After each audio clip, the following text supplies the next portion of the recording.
This is a 1973/2006 Metan Seacraft 23 center console.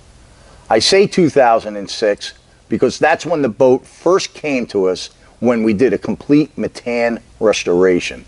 Well, unfortunately, our client's beloved JB got hammered in a storm this past November.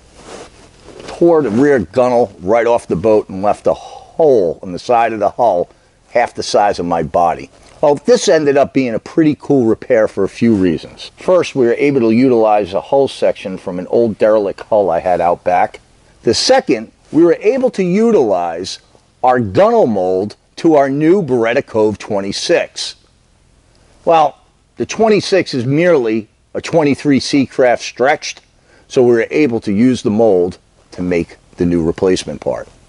The third, and the coolest part, and yeah, the proudest part, is back in 2006 when we first did this boat, Joey was maybe 12, 13 years old, and here we are now, and he's doing the entire repair.